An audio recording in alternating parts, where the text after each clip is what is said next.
So this is the mock exam, first paper 2. I'll start with paper 2, question 1 to question 10. Any doubt, you can just type. Any question you have doubt, you can ask now.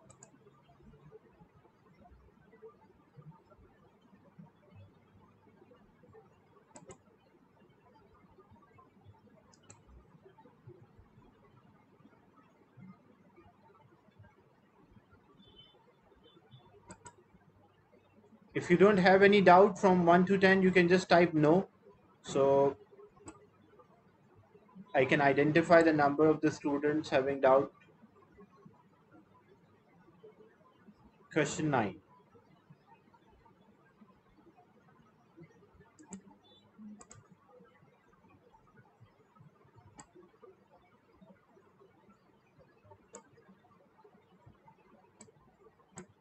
Okay, in this question,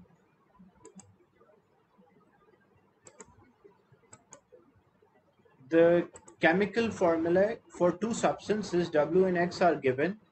Which statements are correct? W and X contain same amount of oxygen. So W and X, 8 oxygen, 8 oxygen. That's true. W contain 3 times as much silicon as X. W contain 3 silicon and X contain only 2 silicon. So if W contain 3 times, so it should not be 3, it should be 6, because if W contain 3 times as much silicon as X, so 3 times of 2, that should be 6, but it is not 6, it is only 3, so this is not the right statement. X contain twice as much aluminum as W. X contain twice as much aluminum as compared to W. So how many aluminum in W? It's 1, and how many aluminum in X? That's 2.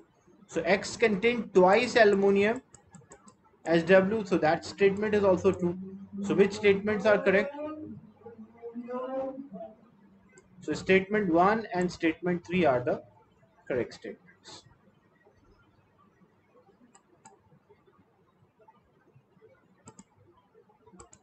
From question 11 to question 20, if you don't have any doubt, you just mention no. Otherwise, you can type a question in which you have doubt. Question 12, question 14, 11, 12.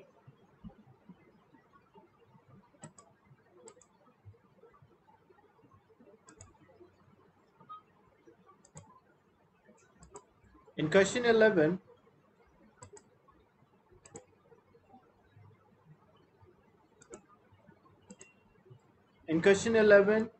four students prepare hydrated copper 2 sulfate by adding an excess of dilute sulfuric acid to copper 2 oxide. Each student uses a different mass of copper 2 oxide. After copper 2 sulfate has crystallized, the student dried and weighed. Which student produced the highest percentage of hydrated copper 2 sulfate? So the ratio of the mass is given, 80 will give 250. So if 80 will give 250, then 4 grams, because if we use 4 grams, then how much will be there? X. What is the answer when you cross multiply? As we know the ratio, because we have to do this for each copper oxide and copper sulfate. The simplest ratio between them is 80 is to 250. So if this is 4, this will be X. What will be the mass of copper sulfate? 12.5. So X is 12.5. That is the theoretical value. But practically we are getting 11.5. How to get the percentage yield? Percentage yield is the practical value divided by theoretical value multiplied by 100. So 11.5 divided by 12.5 multiplied by 100. What is this percentage yield? 92%.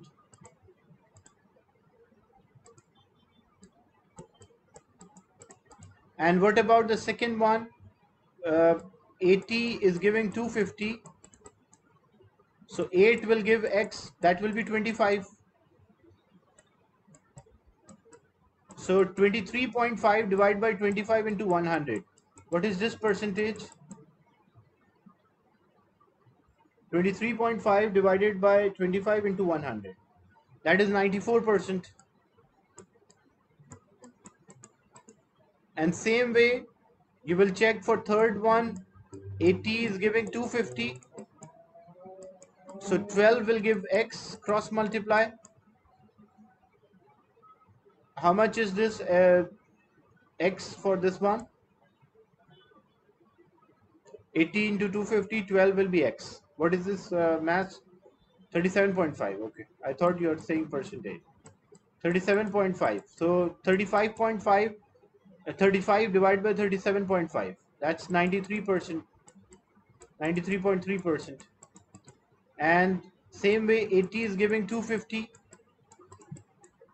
So 16 will give us X, that is 50. So this should be divided by 50. 46.5 divided by 50, that's 93. And the question is which is giving the highest yield? So B is giving the highest yield. Yield means amount of the product. Compared, like practical amount of product compared to what theory suggested. In question 12, 20 cm cube of ethyne are reacted with 500 cm cube of oxygen. The equation is shown. What is the total volume of gas remain at the end of reaction? Look, first thing, we should know which one is limiting and which one is in excess.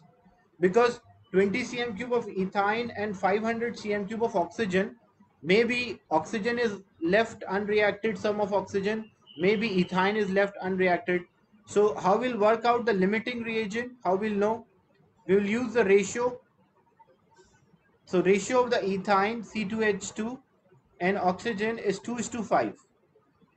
Ratio of the moles is same as the ratio of the volume. So if it is 20, this should be X. Cross multiply, what is the answer? 20 into 5, 100, 100 divided by 2. So that will be equal to 50.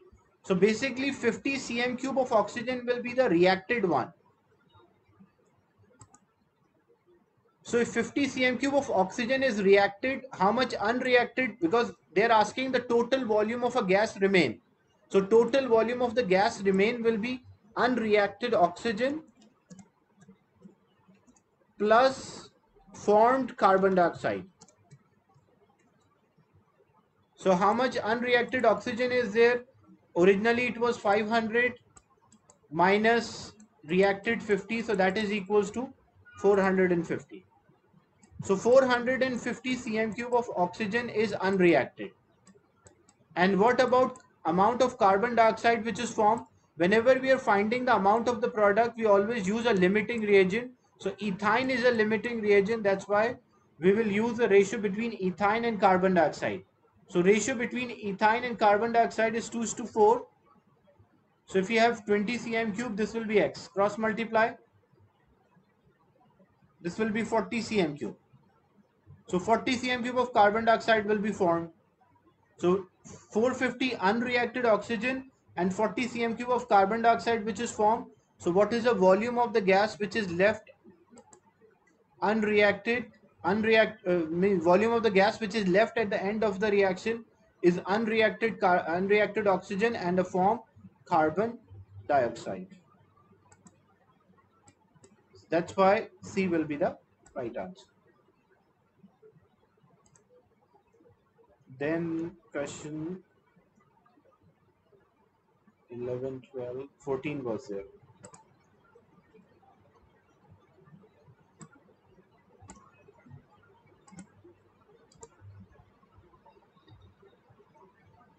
The different metal, 13 as well, different metals were tested using the apparatus. Which pair of metal produce the highest voltage? The voltage produced by the metal depends on the difference in the reactivity. We have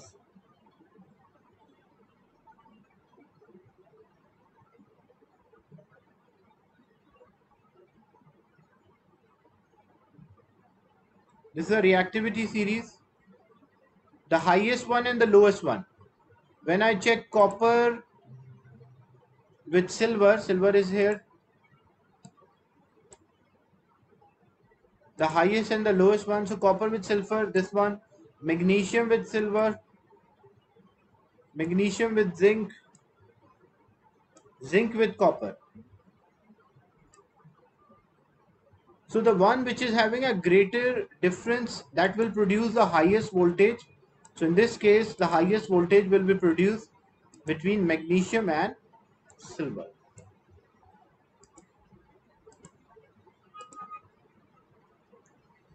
Three electrolytic cells are set up. Each cell has an inert electrode.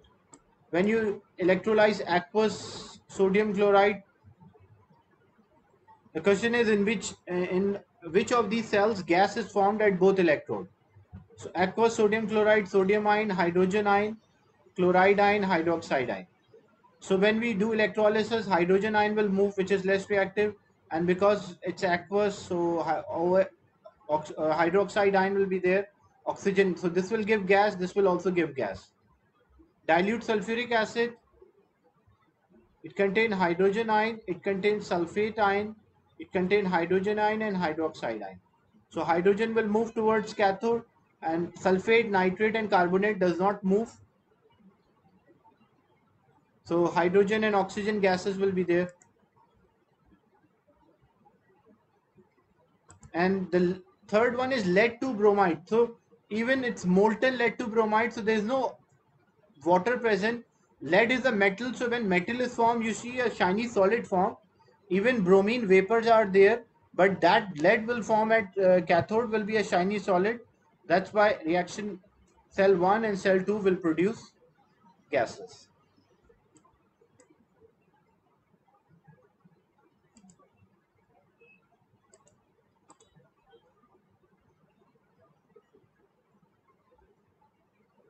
From question 20, I'll continue the discussion.